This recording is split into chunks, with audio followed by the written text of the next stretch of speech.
Hey everybody, I am प्रिया और मैंने complete Lucent polity series start की है जो एसएससी और बीएसएससी जैसे एग्ज़ाम के लिए बहुत इंपॉर्टेंट है।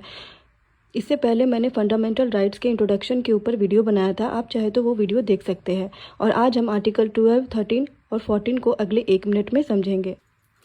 आर्टिकल 12 हमें स्टेट के बारे में बताती है। स्टेट का मतलब सिर्फ गवर्नमेंट नहीं, बल्कि वो जितने भी बॉडीज़ जो गवर्नमेंट के कंट्रोल में हो, या हम कह सकते हैं वो सारे अथॉरिटी जो गवर्नमेंट के अंडर आती है उन्हें हम स्टेट कहते हैं। अब स्टेट के अंदर कौन कौन सी आती है? Central government, state government, parliament, local bodies like municipalities and panchayat and government control institution. Government control institutions का मतलब वो कंपनी जो गवर्नमेंट कंट्रोल करती है, लाइक पीएसयू वगैरह। और इन स्टेट्स के ऊपर हम फंडामेंटल राइट एनफोर्स कर सकते हैं या क्लेम कर सकते हैं। Exception private company. Private company आपकी स्टेट्स नहीं है और ना ही हम इस पे फंडामेंटल राइट एनफोर्स या क्लेम कर सकते हैं।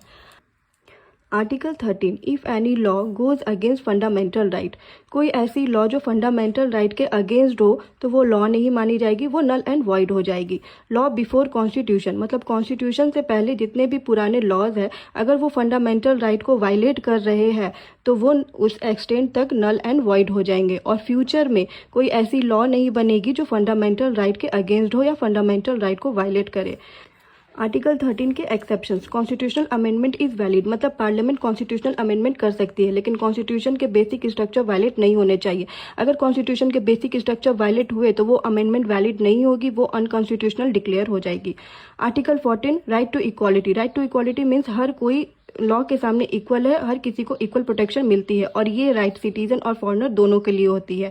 एक्सेप्शन प्रेसिडेंट एंड गवर्नर, उन्हें आर्टिकल 361 के अंडर इम्यूनिटी यानी स्पेशल प्रोटेक्शन मिलती है। उनके ऊपर कोर्ट केस इजीली फाइल नहीं होते। क्रिमिनल प्रोसीडिंग जब तक वो अपने पद पर है तब तक उनके ऊपर क्रिमिनल प्रोसीडिंग नहीं होती। इसी तरह के वीडियोज़ के लिए मुझे फॉलो करें।